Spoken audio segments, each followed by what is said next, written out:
जय हिंद। आज से क्लास 12 का सिलेबस स्टार्ट किया जा रहा है और क्लास 12 के सिलेबस में ये जो कोर्स है इसको हम लोग टोटली कंप्लीट करेंगे और ये कोर्स हम 100 वीडियो लेक्चर में कंप्लीट करेंगे।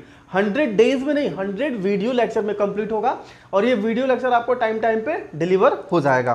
तो पहला चैप्टर है क्लास 12 का जिसको हम लोग बोलते हैं relation and function.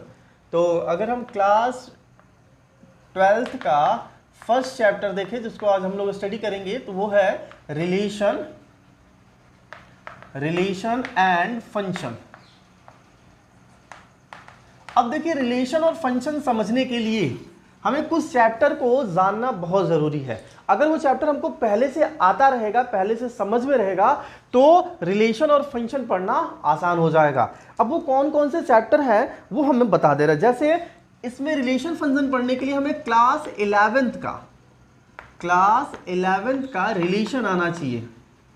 Class 11th का रिलेशन एंड फंक्शन का नॉलेज होना चाहिए। इसके बाद क्लास 11th का एक चैप्टर था सेट्स, तो ये इसकी भी जानकारी होनी चाहिए। तो अगर आपको क्लास 11 का सेट्स और रिलेशन फंक्शन पता है तो क्लास 12 का रिलेशन एंड फंक्शन हम लोग अच्छे से स्टडी कर सकते हैं। तो आज के वीडियो लेक्चर में हम लोग टोटल रिलेशन पढ़ेंगे क्लास 12 का, और क्लास 12 का रिलेशन कंप्लीट करने के लिए हम क्लास 11 की सेट्स को तो नहीं पढ़ेंगे क्योंकि सेट्स हमने पढ़ा दिया है। अब हम बात किसकी करेंगे? रिलेशन की। तो सेट्स आप क्लास 11 के वीडियो लेक्चर में जाकर हम देख सकते हैं।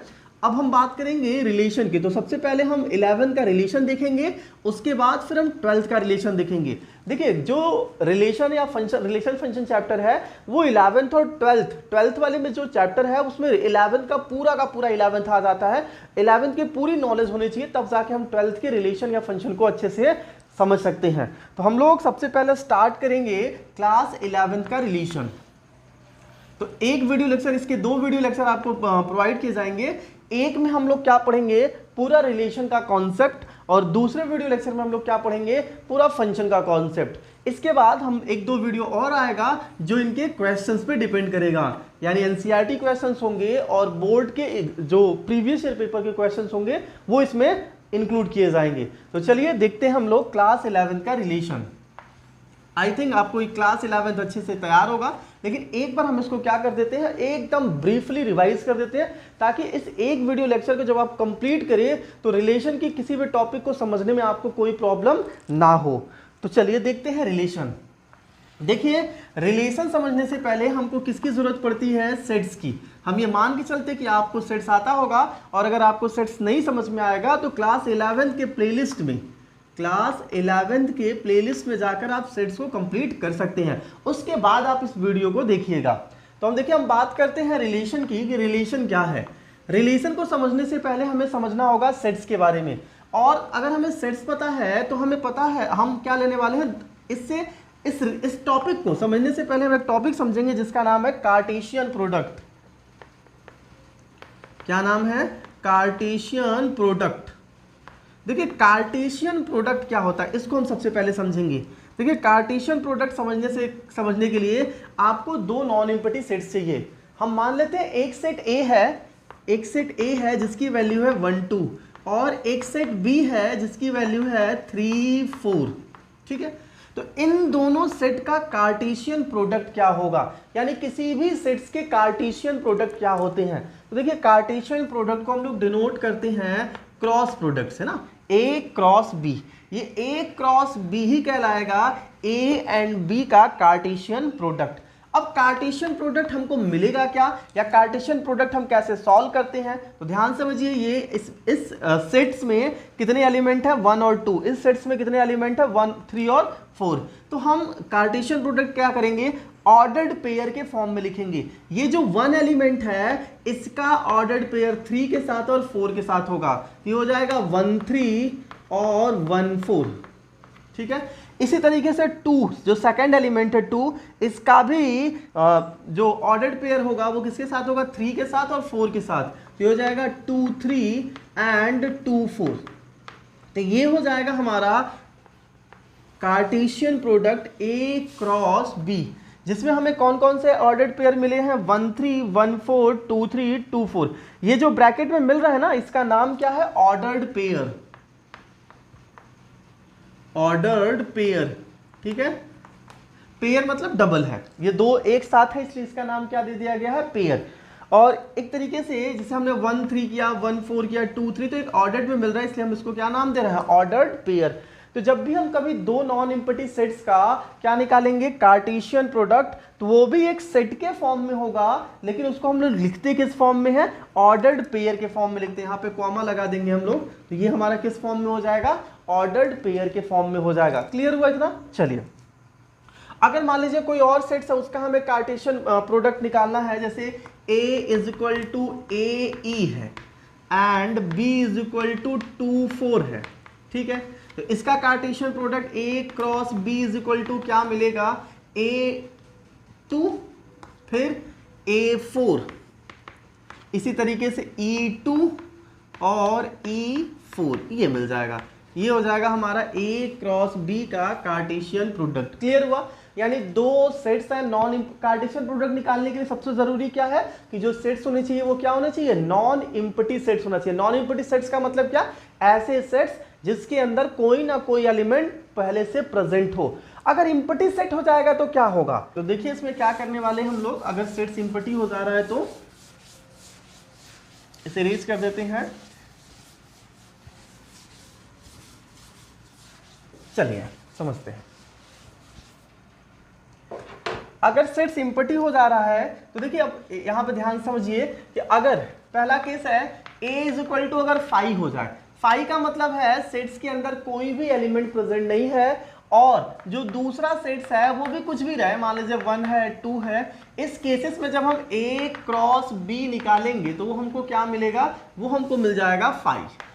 A cross B is equal to क्या हो जाएगा, 5 हो जाएगा। अगर दो नॉन इम्पटी सेट्स में से कोई एक सेट इम्पटी सेट्स हो जाए, हमने दो नॉन इम्पटी सेट्स लेना है, लेकिन अगर उसमें से कोई एक सेट इम्पटी हो जाए, उस केसेस में उसका जो कार्टेशियन प्रोडक्ट होगा वो हमको क्या मिल जाएगा, 5 मिल जाएगा। चलिए दूसरा केस देखिए कि अगर मान लेते हैं कि जो पहला सेट्स है उसके नंबर ऑफ एलिमेंट 3 है और जो दूसरा सेट्स है उसके नंबर ऑफ एलिमेंट 2 है, तो एन ए क्रॉस बी की वैल्यू कितना होगा, यानी पहले सेट्स में 3 एलिमेंट है, दूसरे सेट्स में कितने एलिमेंट, 2 एलिमेंट है, तो नंबर ऑफ कार्टेशियन प्रोडक्ट मतलब कार्टेशियन प्रोडक्ट में नंबर ऑफ ऑर्डर्ड पेयर्स कितना हो जाएगा, 6 हो जाएगा।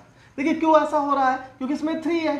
अब इसको ऐसे समझ लीजिए कि जैसे a इज इक्वल टू 3 है तो 1 2 3 ले लीजिए, और b इज इक्वल टू कितना है, 2 है, तो इसमें आप 4 5 ले लीजिए। जब आप इसका Cartesian product a cross b निकालेंगे तो ऑर्डर्ड पेयर के फॉर्म में देगा, तो 1 4 देगा, 1 4, फिर क्या देगा, 1 5 2 4 2 5 3 4 3 5।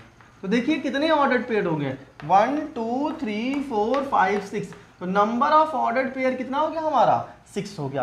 तो किसी भी नॉन इम्पटी सेट्स में जब हम कार्टेशियन प्रोडक्ट निकालते हैं तो नंबर ऑफ ऑर्डर्ड पेयर, उस मतलब जो सेट्स है, कार्टेशियन प्रोडक्ट भी एक टाइप का सेट्स है, तो उसमें नंबर ऑफ ऑर्डर्ड पेयर कितना हो जाएगा, हम क्या करेंगे, जिसमें पहले वाले सेट्स में जितने एलिमेंट्स है, दूसरे वाले सेट्स में जितने एलिमेंट हम उनका अगर हम मल्टीप्लाई कर देंगे तो हमें जो नंबर मिलेगा वो किसको बताएगा, उस कार्टेशियन प्रोडक्ट में कितने एलिमेंट है। इतना क्लियर हुआ आपको?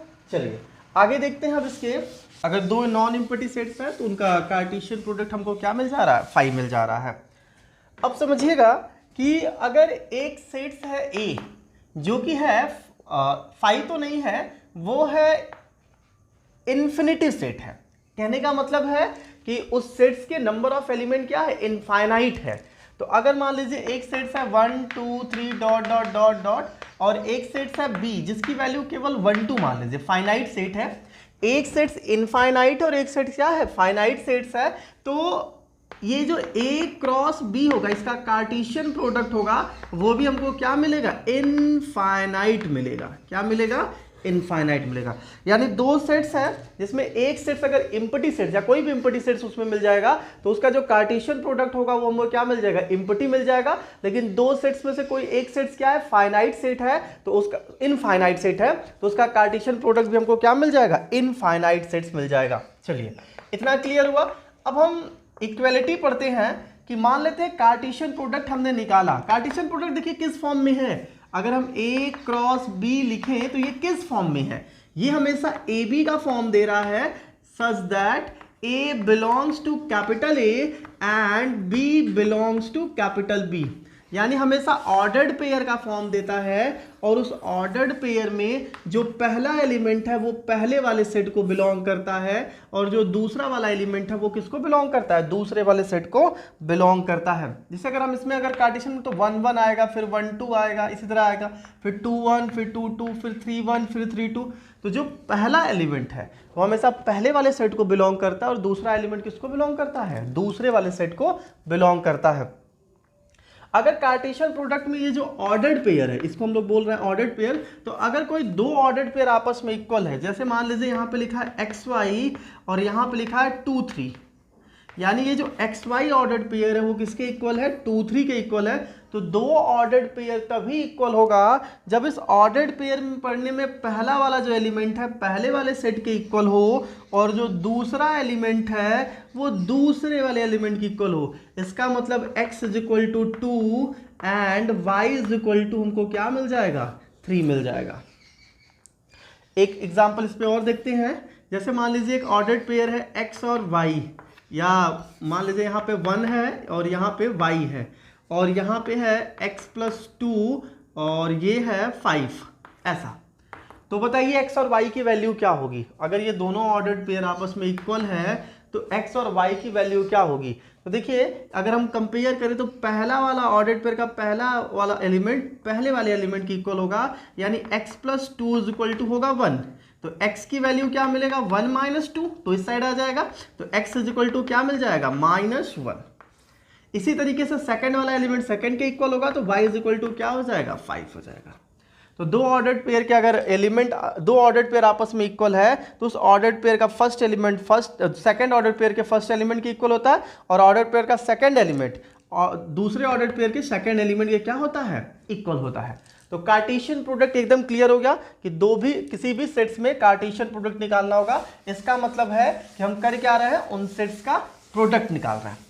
अगर इसको हम ज्योमेट्रिकल समझे, एक फिगर के थ्रू ज्योमेट्रिकल समझे कि इसका ज्योमेट्रिकल मीनिंग क्या है कार्टेशियन प्रोडक्ट का और इसको ऑर्डर्ड पेयर क्यों बोलते हैं, तो देखिए अगर हम इसको एक्सिस मान लें, ये हम क्या मान ले, एक्सिस मान ले, और अगर A में एलिमेंट है 1 2, ये कलर आप लोगों को दिख रहा है, दूसरा कलर चेंज कर लेते हैं, हो सकता है ये ना दिखे, और B इज इक्वल टू है 3 4, तो A क्रॉस B निकालने पर हमको क्या मिल रहा है, 1 3 1 3 1 4 2 3 एंड 2 4, ये मिलेगा। तो अब देखिए एक्चुअली है क्या, अगर इसको हम कार्टेशियन, इसको हम लोग क्या नाम दे रहे हैं, कार्टेशियन प्रोडक्ट, और ये क्या है, ये कोऑर्डिनेट एक्सिस है। क्या है, कोऑर्डिनेट एक्सिस, ठीक है। तो एक्सिस कब होगा, जब एक्स एक्सिस और वाई एक्सिस होगा। तो अभी हम बताने वाले क्या है, इसको कोऑर्डिनेट क्यों कह रहे हैं। देखिए 1 3 है तो हो जाएगा 1 1 2 3, तो हो जाएगा 1 3, ये नंबर मिल जाएगा हमको किसका, 1 3 का। 1 4 है तो ये हो जाएगा 1, मान लेते हैं ये 4 है तो ये हो जाएगा 1 4, ये हो गया हमारा 1 3, ये हो गया 1 4, फिर क्या है 2 3, तो ये हो जाएगा 2 और ये है 3, तो देखिए ये हो गया 2 3, फिर है 2 4, तो आप यहाँ पे बना लीजिए 2 4 और एक्सिस हटा दीजिए, एक्सिस हटा दीजिए, ये हटा दीजिए। तो अब देखिए ये क्या कहलाएगा, ये जो बना हुआ है इसको हम लोग क्या बोलेंगे, कार्टेशियन प्रोडक्ट। एक्चुअली है क्या कार्टेशियन प्रोडक्ट, इसको कोऑर्डिनेट ज्योमेट्री में इंडिकेट किया जा रहा है, ठीक है। बस एक्सिस हटा, एक्सिस क्यों हटा जा रहा है, क्योंकि एक्सिस हमेशा किसको शो करता है, एक्स और वाई की, मतलब जो वेरिएबल टर्म्स है उसकी वैल्यू को शो करता है। यहाँ पे नंबर्स है ना, तो हम एक्स और वाई एक्सिस नहीं रख सकते, लेकिन अरेंजमेंट जस्ट वैसा ही होता है जैसा कोऑर्डिनेट एक्सिस में होता है। तो इस तरीके से क्या कहलाएगा, दो नॉन इम्पर्टी सेट्स का क्या, कार्टेशियन प्रोडक्ट। चलिए एकदम यहां तक क्लियर हो जाना चाहिए कि कार्टेशियन प्रोडक्ट क्या है, दो नॉन इम्पर्टी सेट्स है, हम उसका क्या कर रहे हैं, प्रोडक्ट निकाल रहे हैं, उसी को हम लोग क्या नाम दे रहे हैं, कार्टेशियन प्रोडक्ट। अब हम बात करेंगे रिलेशन के बारे में।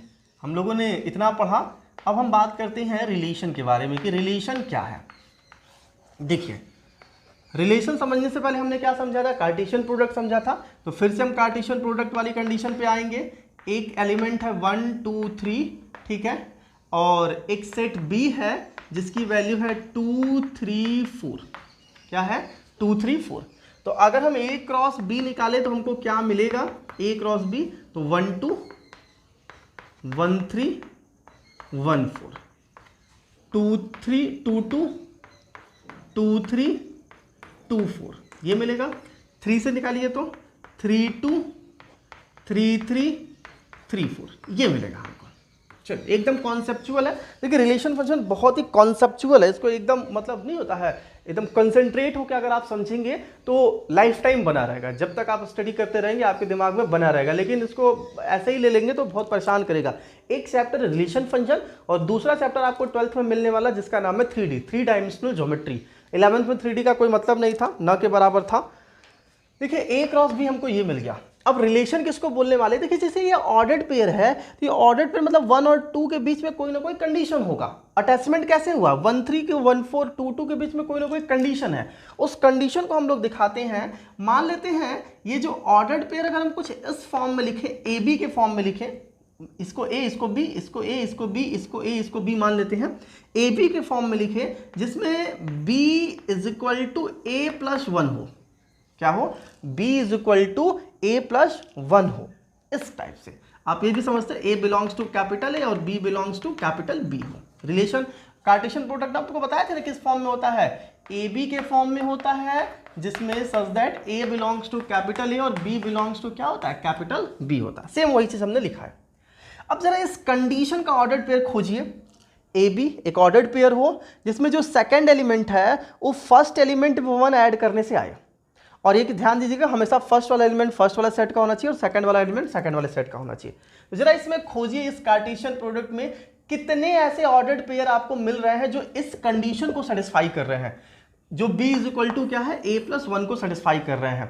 तो देखिए अगर हम A की वैल्यू 1 माने, A की वैल्यू 1 रखेंगे तो B की वैल्यू कितना हो जाएगा 2, तो 1 2 मिलेगा।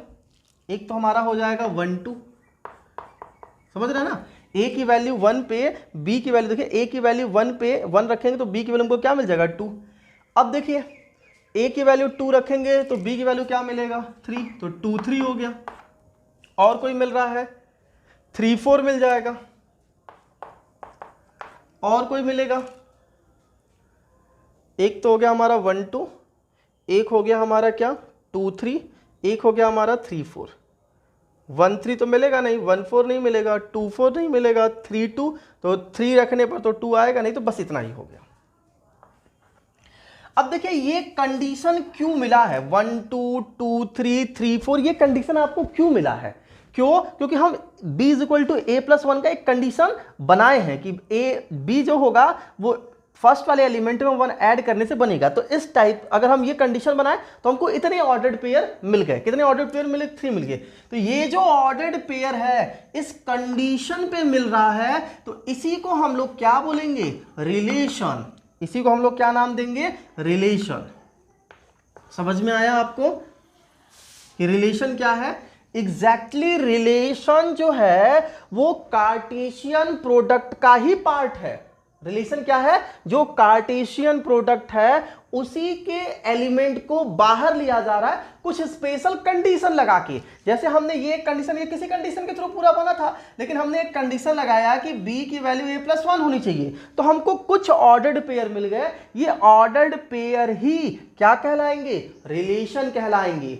ये ऑर्डर्ड पेयर ही रिलेशन कहलाएंगे। अगर हम कोई दूसरा कंडीशन लगाते थे, अगर हम A प्लस 1 की जगह A प्लस 2 कर देते तब क्या होता, तो A प्लस 2 कर देते तो यहाँ पे जो नंबर रखिए उसमें 2 ऐड करने पर ये आए। तो देखिए 1 अगर हम रखिए तो इसमें दूसरा हमको मिल जाता, कोई और एलिमेंट मिल जाता कि हम इस तरीके से अरेंज करें कि हमको B वाला एलिमेंट मिल जाए। तो रिलेशन क्या है, वो कार्टेशियन प्रोडक्ट से ही बनाया गया क्या है, एक सेट है। कार्टेशियन प्रोडक्ट का जो ऑर्डर्ड पेयर है उसी ऑर्डर्ड पेयर को लेकर अगर हम सेट बना रहे हैं तो उसको हम लोग क्या बोलेंगे, रिलेशन। तो हम ये कह सकते हैं कि अगर रिलेशन कार्टेशियन प्रोडक्ट से बन रहा है तो relation is a subset of A cross B। Relation is a subset of A cross B। और कार्टेशियन प्रोडक्ट अगर A B belongs to B के फॉर्म में दिखाया जा रहा है तो हम ये कह सकते हैं कि जो रिलेशन है वो भी AB का फॉर्म होगा, यानी वो भी ऑर्डर्ड पेयर की तरह ही बनेगा। देखिए ऑर्डर्ड पेयर की तरह ही बना है। और उसमें उस ऑर्डर्ड पेयर में भी A belongs to capital A और B belongs to capital B होगा, उस रिलेशन भी एकदम इसी, क्योंकि इसी के जैसा है, इसी का पार्ट है। अगर आप किसी के पार्ट है तो आप उसी के जैसे होंगे ना। तो इसका मतलब है कि R सबसेट है A क्रॉस B का, यानी A क्रॉस B से ही R बना है, तो R भी A क्रॉस B जैसा ही होगा। ठीक है, तो R की वैल्यू क्या हो जाएगा, AB का ही फॉर्म देगा, ऑर्डर्ड पेयर का ही फॉर्म देगा, जिसमें यानी ये फॉर ऑल का साइन है। ये किसका साइन है, फॉर ऑल या फॉर एवरी, फॉर एवरी या फॉर ऑल ना। इसमें पहला वाला जो सेट है वो पहले वाले एलिमेंट को, और जो दूसरा पहला वाला जो एलिमेंट है वो पहले वाले सेट को, और दूसरा जो एलिमेंट है वो दूसरे वाले सेट को क्या करेगा, बिलोंग करेगा। इसको नोट कर लीजिए, आगे समझते हैं। तो चलिए स्टूडेंट्स, हम लोगों ने कार्टेशियन प्रोडक्ट और रिलेशन को अच्छे से समझ लिया कि कार्टेशियन प्रोडक्ट दो नॉन एम्प्टी सेट्स का क्या होता है, प्रोडक्ट होता है, और उसी प्रोडक्ट किसी कंडीशन के थ्रू जब हम बाहर निकाल लेते हैं ऑर्डर्ड पेयर के फॉर्म में ही होता है। उसी कंडीशन को हम लोग क्या नाम देते हैं, रिलेशन देते हैं। रिलेशन भी कार्टेशियन प्रोडक्ट जैसा होता है, और रिलेशन हमेशा सबसेट होता है, कार्टेशियन प्रोडक्ट का होता है। अब देखिए, इसके बाद हमको क्लास 11th में जो पढ़ना है वो पढ़ना है domain, codomain and range. Domain, codomain और रेंज पढ़ना है। तो अब देखिए, नॉन एम्प्टी सेट था A, जिसका हम नाम रखते हैं 1 2 एंड B, जिसमें एलिमेंट है 3 4। तो जब अगर हम इसका कार्टेशियन प्रोडक्ट निकालेंगे A क्रॉस B, तो हमको मिलेगा 1 3 और 1 4। एकदम आराम से समझते जाइए, 1 4 और 2 3। एकदम धीरे धीरे हम समझा भी रहे हैं आपको, कोई स्पीड नहीं बढ़ाए हैं, एकदम आसानी से, क्योंकि हम समझ रहे हैं कि ये चैप्टर थोड़ा सा क्रिटिकल है ना। क्योंकि थ्योरेटिकल, जब देखिए थ्योरेटिकल चैप्टर मिलता है ना, तो थोड़ा सा उसमें दिमाग तो लगाना ही पड़ता है, कंसंट्रेशन लेवल बढ़ाना ही पड़ता है। न्यूमेरिकल चैप्टर आसान होता है, थ्योरेटिकल चैप्टर सबके लिए आसान नहीं होता, लेकिन ये बहुत इंपॉर्टेंट चैप्टर है, इसको पढ़ना बहुत ज़रूरी है, क्योंकि इस पे बेस्ट आगे चल के आपको ट्रिग्नोमेट्रिकल फंक्शन, इनवर्स ट्रिग्नोमेट्री जो फंक्शन पढ़ेंगे वो भी इसी फंक्शन, रिलेशन और फंक्शन पे बेस्ड है। आगे बहुत सारे चैप्टर हैं जो इस पे बेस्ट आपको मिलेंगे, तो आपको इसको एकदम आराम से पढ़ना ही है, समझते हुए पढ़ना है। तो अब हम बात करेंगे डोमेन, कोडोमेन और रेंज क्या होता है। किसी भी रिलेशन में डोमेन, कोडोमेन और रेंज क्या होता है। तो ये हमारा कार्टेशियन प्रोडक्ट हो गया, हम इसी को रिलेशन ही मान लेते हैं कि ये रिलेशन है, R = A क्रॉस B। ये मतलब अगर देखिए रिलेशन सबसेट है, तो ऐसा भी हो सकता है कि रिलेशन की वैल्यू कार्टेशियन प्रोडक्ट के इक्वल हो जाए। ऐसा भी हो सकता है कि रिलेशन की जो वैल्यू है वो कार्टेशियन प्रोडक्ट के क्या हो जाए, इक्वल हो जाए। तो ये जो रिलेशन है इसको हम रिलेशन मान लेते हैं। इस रिलेशन में डोमेन, कोडोमेन और रेंज क्या होगा। तो देखिए, डोमेन क्या होता है किसी भी रिलेशन में, जो रिलेशन का ऑर्डर्ड पेयर है, उस ऑर्डर्ड पेयर का फर्स्ट एलिमेंट, उस ऑर्डर्ड पेयर का, यहां पे हम लिख दे रहे हैं first element of the ordered pair, first element of the ordered pair, ordered pair यानी जो फर्स्ट एलिमेंट होता है ऑर्डर्ड पेयर का, उसी को हम लोग क्या नाम देते हैं, डोमेन नाम देते हैं। तो किसी भी रिलेशन का डोमेन क्या होगा, जो रिलेशन बना होगा उसका जो फर्स्ट एलिमेंट होगा, उसका जो फर्स्ट एलिमेंट होगा उसी को हम लोग क्या नाम देंगे, डोमेन। तो डोमेन इस रिलेशन का क्या हो जाएगा, इस रिलेशन का डोमेन देखिए, यहाँ पे 1 है, यहाँ पे 1 है, 2 है, 2 है। तो आप जानते हो कि सेट्स में एक ही नंबर को रिपीट नहीं किया जाता है, तो हमारे पास जो नंबर मिल जाएगा वो मिल जाएगा 1 2। क्या मिल जाएगा, 1 2। और अगर हम कोडोमेन की बात करें, तो कोडोमेन होता है सेट बी। सेट बी को हम लोग क्या नाम देते हैं, कोडोमेन। तो सेट बी देखिए क्या है, सेट बी है 3 4, तो कोडोमेन हमारा हो जाएगा 3 4। अब हम बात करते हैं रेंज। किसी भी रिलेशन का रेंज क्या होता है, तो रेंज जो है वो second element of the ordered pair, second element of the ordered pair, second element of the ordered pair. तो देखिए सेकेंड एलिमेंट किससे रहेगा, तो आप भी जानते हो कि जो रिलेशन होता है, जो रिलेशन होता है वो ए बी का फॉर्म होता है, for all A belongs to capital A and B belongs to capital B होता है। यानी जो सेकेंड एलिमेंट होता है हमेशा कहां से मिलता है, हमको सेकेंड सेट से मिलता है, और सेकेंड सेट यहां पे क्या है, बी है। इसका मतलब है कि जो रेंज आपका मिलने वाला है, जो रेंज होगा वो हमेशा कहां से मिलेगा, सेट बी से मिलेगा। और सेट बी ही हमारा क्या है, कोडोमेन है, तो हम बोल सकते हैं range is a subset of codomain. Range is a subset of codomain. तो हमारा रेंज हो क्या जाएगा, अगर इसमें हम रेंज निकालेंगे तो देखिए रेंज हो जाएगा, सबसेट है कोडोमेन का, और सेकंड एलिमेंट होता है, तो सेकंड एलिमेंट है क्या, एक्चुअली 3 है 4 है, 3 है 4 है, तो हमारा रेंज हो जाएगा 3 and 4। रेंज क्या हो जाएगा, 3 4। क्लियर हुआ इतना। तो एक बार फिर से हम लोग देख लेते हैं कि जब हम कार्टेशियन प्रोडक्ट निकाल रहे हैं, कार्टेशियन प्रोडक्ट में से कुछ एलिमेंट को बाहर निकाल रहे हैं किसी कंडीशन के थ्रू, उसी को हम लोग क्या बोल रहे हैं, रिलेशन। रिलेशन ए बी का फॉर्म होता है जिसमें पहला वाला एलिमेंट पहले वाले सेट को बिलोंग करता है, दूसरा वाला एलिमेंट दूसरे वाले सेट को बिलोंग करता है। इसके बाद हमको पढ़ना था डोमेन, कोडोमेन और रेंज। तो डोमेन क्या होता है, जो रिलेशन बना होता है उस रिलेशन का जो पहला वाला एलिमेंट होता है उसको डोमेन बोलते हैं, और दूसरे वाले एलिमेंट को हम लोग क्या बोलते हैं, रेंज बोलते हैं। और सेट बी जो होता है, सेकंड सेट होता है, उसको हम लोग क्या नाम देते हैं, कोडोमेन नाम देते हैं। अगर इसको हम डायग्राम के थ्रू दिखाएं, रे डायग्राम जिसको बोलते हैं उसके थ्रू दिखाएं, तो उससे भी हम लोग अच्छे से समझ सकते हैं। आप वीडियो पॉज करके इसे नोट कर लीजिएगा। चलिए अगर हम इसको रे डायग्राम के थ्रू समझाएं तो देखिए ये हो गया पहला वाला सेट, ये हो गया दूसरा सेट, एलिप्स के फॉर्म में हम बना दिए। ये ए सेट है और ये बी सेट है। ए की वैल्यू है 1 2 3 और बी की वैल्यू है 4 5, ठीक है। और कुछ रिलेशन है, ये तो कार्टेशियन प्रोडक्ट कुछ मिलेगा, रिलेशन कुछ इस हिसाब से है, 1 है 2 है, ठीक है, और यहाँ पे 4 है, 1 4 है और 2 4 है, बस इतना ही रिलेशन है। तो ये ए और बी से कार्टेशियन प्रोडक्ट निकला होगा, ए क्रॉस बी, ठीक। कुछ आएगा भाई 1 4 1 5 2 4 2 5 3 4 3 5 आएगा, उससे एक रिलेशन बनाया गया है। रिलेशन आपका क्या है, 1 4 और 2 4, बस यही है आपका रिलेशन। एक कंडीशन के थ्रू इसको हमने बाहर निकाल दिया, ये हमारा क्या कहला रहा है, रिलेशन कह रहा है 1 4 और 2 4। तो इसका डोमेन, कोडोमेन और रेंज क्या होगा, तो देखिए सेट ए में जो ये एलिमेंट है, जो रिलेशन सेट बी के एलिमेंट से बना रहा है, ये सेट ए है, ये सेट बी है, तो सेट ए का कौन कौन सा एलिमेंट सेट बी के सेट बी से रिलेशन बना रहा है, तो 1 2 बना रहा है, तो 1 2 हमारा हो जाएगा डोमेन। किससे बना रहा है, 4 से बना रहा है, तो 4 हमारा क्या हो जाएगा, रेंज। 4 हमारा क्या हो जाएगा, रेंज। तो देखिए इसमें डोमेन हमारा हो जाएगा, डोमेन हमारा हो जाएगा क्या हो जाएगा, 1 2, डोमेन हो जाएगा 1 2। रेंज क्या हो जाएगा, रेंज हो जाएगा 4। लेकिन कोडोमेन क्या होगा, इस फंक्शन का कोडोमेन क्या होगा, तो कोडोमेन 4 नहीं होगा, कोडोमेन क्या होगा, 4 और 5, क्योंकि कोडोमेन हम किसको बोलते हैं, सेट बी को बोलते हैं, 4 5।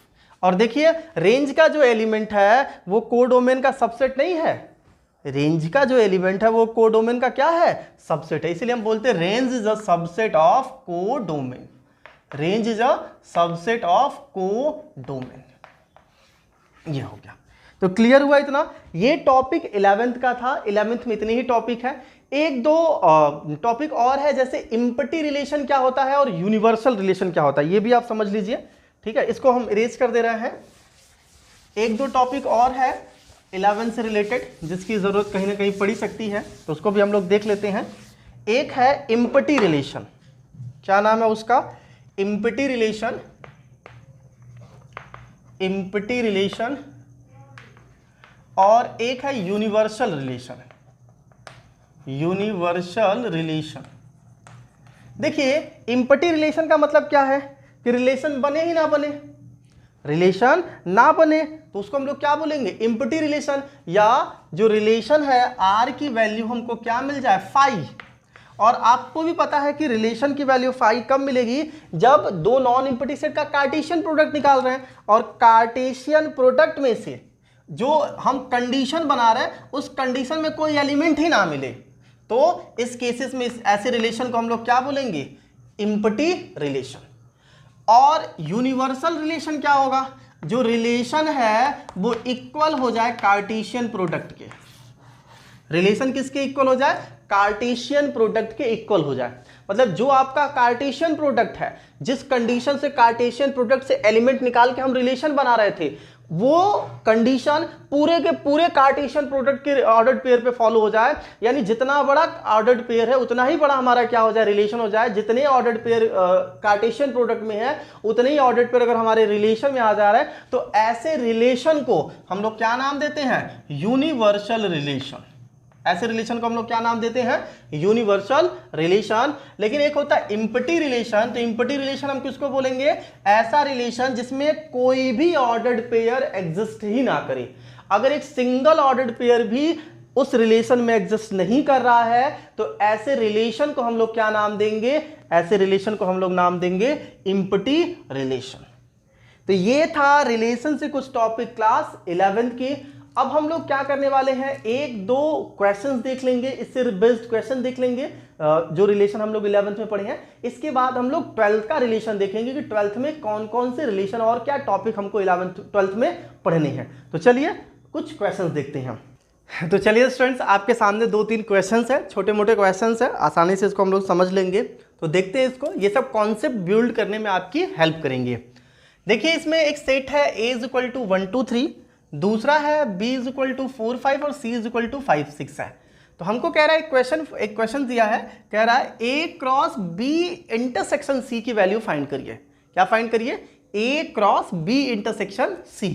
देखिए B इंटरसेक्शन C क्या है, B और C में कॉमन जो एलिमेंट होगा उसका A के साथ क्या करना है, कार्टेशियन प्रोडक्ट फाइंड करना है। तो B और C का इंटरसेक्शन आपको क्या मिलेगा, देखिए यहाँ पे 4 5 है, यहाँ पे 5 6 है। तो अगर हम इसे सॉल्व करें तो A की वैल्यू तो हमको क्या मिल जाएगा, 1 2 3 1 2 3 कार्टेशियन प्रोडक्ट। B में क्या है जो उनका कॉमन होना चाहिए B और C का, तो B और C का कॉमन क्या हमको मिल जाएगा, 5। यहाँ पे 4 5 5 6 में कॉमन हमको क्या मिल जाएगा, 5 मिल जाएगा। तो ये हमें क्या देगा, अगर हम इसे सॉल्व करें तो ये हमको क्या देगा, 1 2 3 और 5 6 का कार्टेशियन प्रोडक्ट। तो देखिए ये हमको दे देगा 1 5, एक ऑर्डर्ड पेयर हमको मिलेगा 1 5 का, फिर एक ऑर्डर्ड पेयर हमको किसका मिलेगा, 2 5 का, और एक ऑर्डर्ड पेयर हमको किसका मिलेगा, 3 5 का। तो ये हो जाएगा हमारा क्या, A cross B intersection C। इसी तरीके से सेकंड क्वेश्चन देखिए, कह रहा है A क्रॉस B और A क्रॉस C में क्या फाइंड करिए, इंटरसेक्शन। इंटरसेक्शन का मतलब क्या होता है, उन ऐसा एलिमेंट जो दोनों में प्रेजेंट हो। तो पहला क्लियर हो गया आपको। आइए दूसरा देखते हैं, दूसरा क्या क्या कह रहा है। ये चौक वाला चीज़ें एक्चुअली सही लग नहीं रहा है, चलिए इसको आगे सेट करेंगे ना वो मार्कर वाले से, इसमें काफ़ी धूल उड़ रहा है। देखिए A क्रॉस B हमको क्या मिल रहा है, A क्रॉस B। तो A क्रॉस B हमको मिलेगा 1 4 1 5 1 5 हो जाएगा, फिर 2 4 और 2 5, ये हो जाएगा हमारा ऑर्डर्ड पेयर कार्टेशियन प्रोडक्ट का। और A क्रॉस C हमको क्या देगा, तो देखिए A क्रॉस C हमको क्या देगा, A क्रॉस C तो 1 5 1 6 1 6, फिर 2 5 2 6, फिर 3 5 3 6, क्या मिलेगा हमको, 3 5 3 6, ये मिलेगा। अब जरा देखिए ये A क्रॉस B है, ये क्या है, A क्रॉस B, और ये क्या है, A क्रॉस C। क्या इसमें कोई भी एलिमेंट कॉमन मिल रहा है, देखिए यहाँ पे 1 4 है, इसमें कहीं पे 1 4 नहीं है, 1 5 है, यहाँ पे 1 5 है, 2 4 है तो इसमें 2 4 नहीं है, 2 5 है तो इसमें 2 5 है। तो 1 5 और 2 5 इन दोनों में कॉमन है, तो इसको हम लिख सकते हैं कि ये जो वैल्यू है ये इसकी वैल्यू क्या मिलेगा, इधर ही लिख देते हैं छोटे में, 1 4, देखिए एक तो था क्या हमारा 1 4 नहीं 1 5 था और 2 5 था, सॉरी 1 5 और 2 5, ये मिल गया हमको। तो ये हमारा क्या हो गया, इसको ब्रैकेट लगा देंगे, तो 1 5 और 2 5 A cross B intersection A cross C की क्या हो जाएगी, वैल्यू हो जाएगी। सिंपल सा है, आसानी से लग जा रहा है। चलिए नेक्स्ट देखते हैं, इसको रेज कर देते, एक ही में हो गया, थोड़ा दूर दूर लिखना चाहिए था। चलिए कोई बात नहीं, मेन समझने से मतलब है, कॉन्सेप्चुअल समझ में आए, बाकी और क्या लेना देना। सेकंड क्वेश्चन है, कह रहा है एक ऑर्डर्ड पेयर है x + 2 और y - 3 वो इक्वल है 4 5 के। कह रहा है एक्स और वाई की वैल्यू बताइए। तो हमने बताया था कि दो ऑर्डर्ड पेयर अगर इक्वल है, इसका मतलब है ऑर्डर्ड पेयर का पहला वाले एलिमेंट दूसरे ऑर्डर्ड पेयर के पहले वाले एलिमेंट से इक्वल है, और ऑर्डर्ड पेयर का सेकंड एलिमेंट दूसरे वाले ऑर्डर्ड पेयर के सेकंड एलिमेंट से इक्वल है। तो इस ऑर्डर्ड पेयर का पहला एलिमेंट क्या है, x+2, तो x+2 इक्वल होगा किससे, 4 से। सॉल्व करिए तो x की वैल्यू कितना मिल जाएगा, 4 - 2, तो x की वैल्यू कितना हो गया, 2। इसी तरीके से y-3 की वैल्यू किसके इक्वल है, 5 के इक्वल है। 3 को उस साइड भेज दीजिए तो 5 + 3 हो जाएगा, तो y की वैल्यू कितना हो जाएगा, 8। तो x की वैल्यू 2 और y की वैल्यू हमारा कितना हो गया, 8 हो गया। इस क्वेश्चन का आंसर हो गया। एकदम आसान था, सिंपल था। चलिए अब हम लोग देखते हैं last question, question number third. देखिए क्वेश्चन क्या कह रहा है, कह रहा है एक रिलेशन है जो इस फॉर्म का है, 1 2 1 3 1 4 के फॉर्म का है। कह रहा है इसका डोमेन फाइंड करिए और रेंज फाइंड करिए। इस रिलेशन का डोमेन और रेंज निकालिए। तो हमने बताया था आपको कि डोमेन क्या होता है, जो रिलेशन दिया रहता है उस रिलेशन का फर्स्ट एलिमेंट। तो देखिए फर्स्ट एलिमेंट यहाँ 1 है 1 है 1 है, तो डोमेन हो जाएगा हमारा 1। और रेंज क्या होता है, जो ऑर्डर्ड पेयर है, इस ऑर्डर्ड पेयर का सेकंड एलिमेंट को हम लोग बोलते हैं रेंज। तो सेकंड एलिमेंट देखिए यहाँ पे 2 है, यहाँ पे 3 है, यहाँ पे 4 है, तो रेंज हो जाएगा 2 3 4। क्लियर हुआ, एकदम आसान है। तो आपको पूरे के पूरे 11th में यही था कि डोमेन रेंज कैसे निकाले, कोडोमेन कैसे निकाले, और एक टॉपिक और था दिमाग से उतर रहा था, इसको देख लीजिए, इसको रेज कर दें। चलिए एक है ऑर्डर ट्रिपलेट, ठीक है, क्या है, ट्रिपलेट, ये भी 11th में था, इसको भी हम लोग देख लेते हैं। ट्रिपलेट, ऑर्डर ट्रिपलेट इसको बोलते हैं, ठीक है। ऑर्डर ट्रिपलेट क्या होता है, जैसे अगर एक सेट है मान लीजिए 1 2, क्या है 1 2, तो A क्रॉस A निकालना कहलाता है order triplet. A cross A हम कार्टेशियन प्रोडक्ट पहले से निकाल चुके हैं, लेकिन उसके बाद फिर से उसमें उसी नंबर का कार्टेशियन प्रोडक्ट निकालना ही क्या कहलाएगा, ऑर्डर ट्रिपलेट। तो ऑर्डर ट्रिपलेट में हमेशा A क्रॉस A निकालने के बाद, मतलब हम पहले 2 को लेके सॉल्व करेंगे, फिर उसमें हम तीसरे को सॉल्व करेंगे। जैसे अगर हमें A = 1 2 है, तो अगर हम A क्रॉस A निकालें तो इसका मतलब है कि इसका कार्टेशियन प्रोडक्ट 1 2 से होगा, भाई दोनों A होने चाहिए। तो हमें क्या क्या मिलेगा, देखो जाएगा 1 1, फिर क्या हो जाएगा 1 2, फिर 2 1, फिर क्या हो जाएगा 2 2। ये हो गया हमारा A क्रॉस A। अगर हम A क्रॉस A निकालें, इसका मतलब है कि हम इसमें फिर से मल्टीप्लाई करेंगे 1 2 का, ठीक है। और तो हमें क्या देगा, देखिए 1 1 का 1 के साथ, तो हो जाएगा 1, इसको हम लोग लिखेंगे 1 1 1 ऐसे, ठीक है। मतलब हम इसमें कितने नंबर हो जाएंगे, 3 नंबर हो जाएंगे।